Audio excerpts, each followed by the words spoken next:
Nagmamahal na ba kayo ng higit pa sa sarili mo? Yun bang halos wala na kayong itinira? Yun bang akala mo wala nang katapusan na kaligayahan? Na kapag kasama mo siya, lahat kaya mong ibigay na kahit alam mo, ikaw ang masasaktan sa huli. Na kahit alam mong nagmumukha ka ng tanga para sa kanya, ginagawa mo pa rin ang lahat para maipadama mo lamang kung gaano mo siya kamahal at kahalaga para sa iyo. Na kahit minsan ayaw mong gawin ngunit nagagawa mo para lamang sa kanya. Yung bang kinalimutan mo na ang lahat? Yun bang iniwanan mo na ang lahat para sa kanya? Yun bang kahit kaibigan, kakilala, pamilya, para lamang sa kanya? Yun bang kahit mali, ginagawa mo pa rin para lamang sa kanya? Ngunit, tama ba? Ang sarap magmahal. Yung kahit nasasaktan ka na, ginagawa mo pa rin sa tingin mo ay tama. Bulag nga ba ang pag-ibig?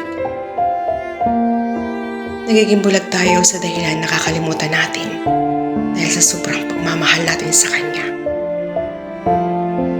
Yun bang ibinigay mo na ang lahat na kahit 5% wala nang natira? Nag-sacrifice tayo. Mas pinipili natin ang mag-sacrifice para sa kanya upang malaman at maramdaman niya kung gaano mo siya kamahal at gaano mo pinahalagaan ang bawat mayroon kayo sa isa't isa. Ngunit ginawa mo ng lahat, di ba? Asan ka ngayon? Luhaan, nasasaktan, iniwan. Alam mo ba ang pakiramdam na gumuhuna ang lahat ng pangarap mo para sa inyo? Napasan mo na ang lahat ng pasakit. Pasan mo ang mundo sapagkat iniwanan mo ang lahat para sa kanya. Yung natira sa puso mo ay puro galit na ang dating puro pag-ibig, puro pagmamahal, ngayon puno ng paghihiganti, puno ng galit. Gusto mong gumanti sa paraan na masasaktan siya kagaya ng nararamdaman mo ngayon. At gusto mong ibalik ang sakit na ngayon ng iyong nararamdaman. Ngunit hanggang kailan mo itatago ang galit sa puso mo? Dahil sa kanya. Nang dahil sa sobrang pagmamahal mo sa kanya. Ngayon nagawa mo ng gumanti. Na iparamdam mo na ang sakit na ginawa sa iyo. Ngayon, kung anong sakit ang nararamdaman mo, ay siya rin nararamdaman ng taong iyong minamahal. Ngayon, masaya ka ba? Nagagawa mo bang ngumiti? Ngunit hindi, di ba? Paano mo makakalimutan ang galit sa iyong puso? Paano ka makakabitaw kung ang lahat ng alaala nananatili pa rin yan sa puso mo? Paano mo pakakawala ng pagmamahal dyan sa puso mo na kahit nasasaktan ka na? Na kahit sugutan ka na? Na kahit pilit mong pinaiiral ang galit sa puso mo? Nangingibabaw pa rin ang pagmamahal mo para sa kanya. Kailan ka makakalaya? Anong gamot sa sugat mong puso? Hanggang kailan ka mananatiling gumanti at paghihiganti? Na kung sa bawat pagganti mo ay ikaw rin ang nasasaktan. Na sa bawat nakikita, siya ay nasasaktan. ay siya rin ang sukat sa puso mo.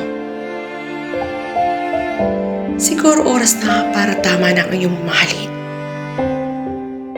At tama na siya ang iyong piliin. At tama na ang sakit sa puso mo. Bitawan mo ang lahat-lahat habang may natitira pa dyan sa puso mo. At pakawalan mo ang galit sa puso mo. Kalimutan kung anong mayroon sa kanya. Kahit masakit, nagsimula kang muli kung saan ka nadapa at doon ka bumangon.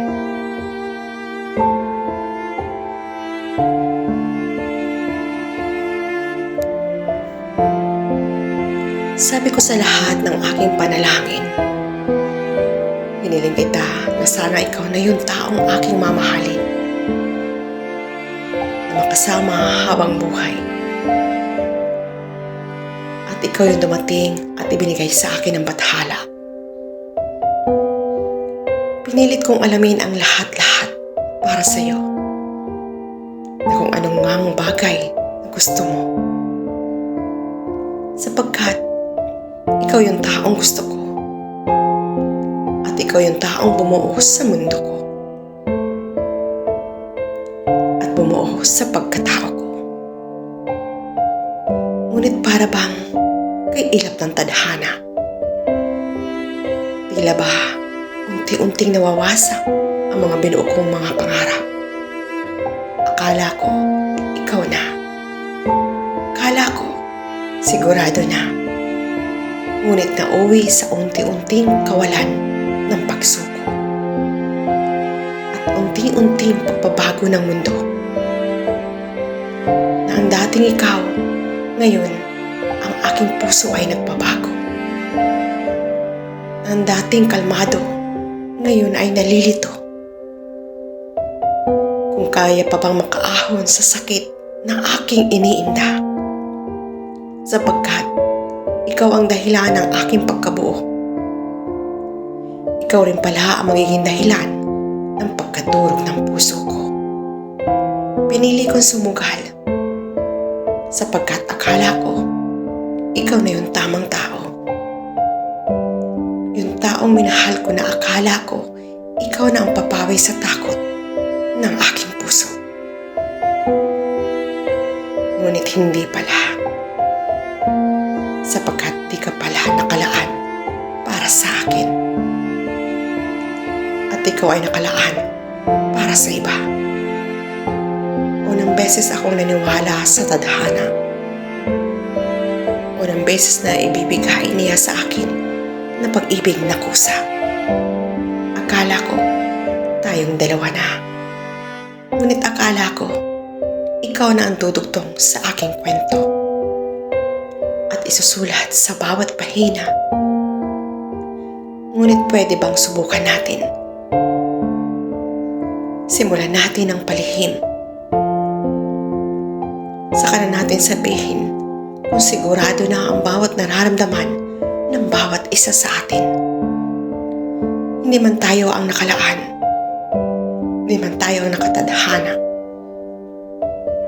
Ngunit kung ito'y susubukan, na ating mapatunayan na ating pag-ibig na minsan natin inasahan. Huwag natin hayaan na ang pag-ibig ay hayaan na lamang. Sa huli ay ating pagsisihan. Sana noon una ay ating sinukuan. Para sa iyo to, mahal ko, sinulat ko ito upang ipabatid na minsan man akong masaktan. Paulit-ulit man akong madurog ang aking puso. Imposible at disigurado, hihintayin kita hanggang sa dulo. Di man tayo ang itinadhana. Para ito sa mga taong nagmamahal, ngunit walang kasiguraduhan. God bless everyone.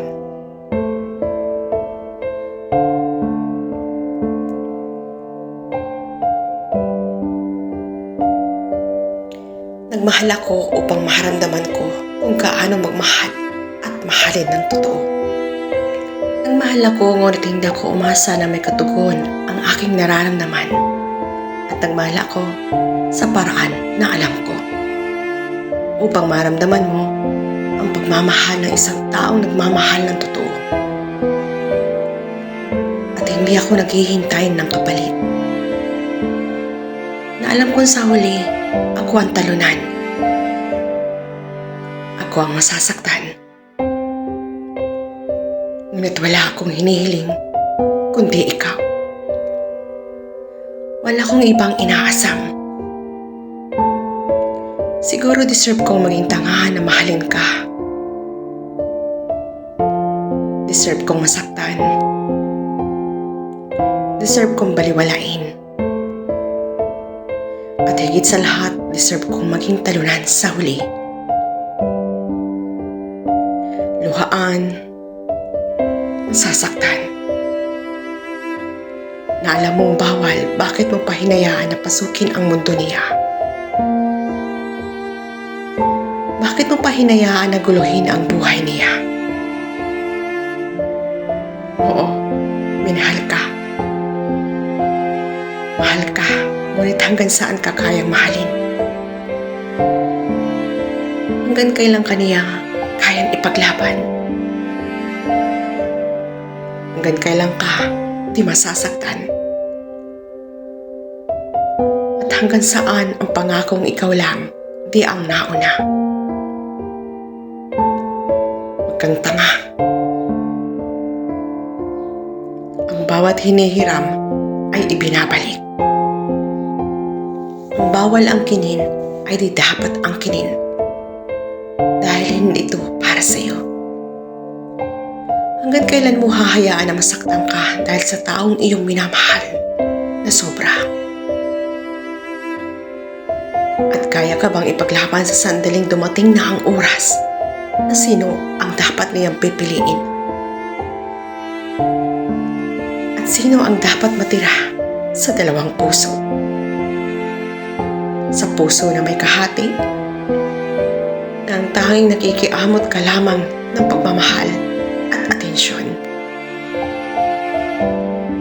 Hayaan mo bang maubos ka? Hayaan mo bang wala nang matira sa sarili mo? Hanggang kailan mo kayang pasanin ang pagmamahal na alam mong sa una pa lamang ay mali na? Hanggang kailan at hanggang saan mo tatanggapin na sa huli di ikaw ang pipiliin? Bumitaw ka na habang may oras pa. Habang kaya mo pang makilala ang sarili mo dahil lamang sa bawal na pag-ibig.